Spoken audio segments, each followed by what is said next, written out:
Greetings, welcome back to Ministry Monday. I'm Carlton Coon. For the last several weeks, I've been talking about being part of a healing church. And my observation has been that there are far too few healing churches in the sense of helping people with their struggles of life, with their emotions, with even the wounds that life has visited on them, or perhaps that they've visited on themselves. We need more churches that heal.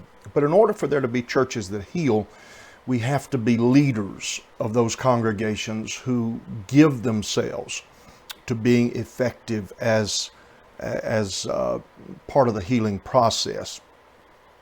And that's very important. One of the things that healing churches recognize and their leadership recognizes is that while there are times when God heals instantly and someone is repaired emotionally and in every other way, there are many instances when getting well is a progressive thing. It doesn't happen overnight. Ministry has to continue with them. It's like the Samaritan who helped the man who'd been left for dead, but there was more to it than that.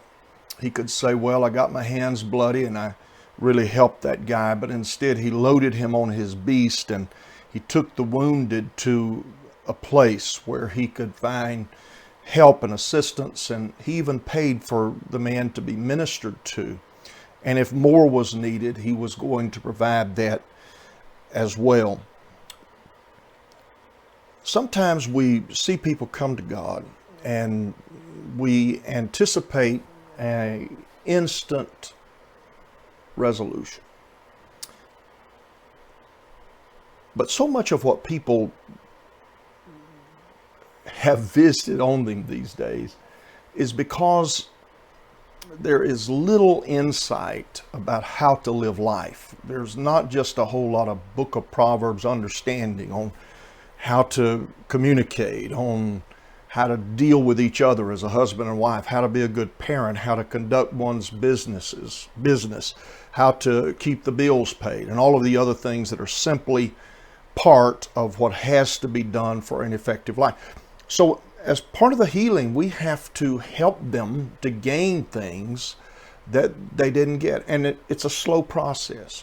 And that's one of the things that I'm appealing for in almost all of this conversation about it being a healing church, is that we need a birthing in us of a grand patience that is equivalent to the patience of the Lord Jesus Christ toward all of us. You see, I know me and you folks know you. And we all know in our heart of hearts that God didn't really get a prize when he got us. We know our mistakes. We know our failings. We know our inadequacies. We would not want our worst moments to be blasted out on a video screen anywhere. None of us would. That person that we're working with who has been so broken by addiction, they don't want that either.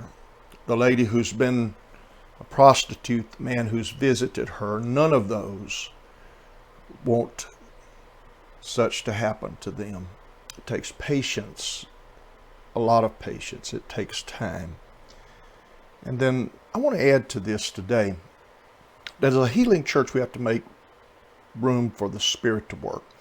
It has to be the gifts of the Spirit. There must be healings and miracles, and healing churches don't hasten on to the next song and our sermon. They realize where the real help is going to come from, that it's going to come from the ministry of the Spirit. We must have the ministry of the Spirit, and we must be patient in the healing process as we work with people. If you preach to hurting people, you will never lack for a congregation.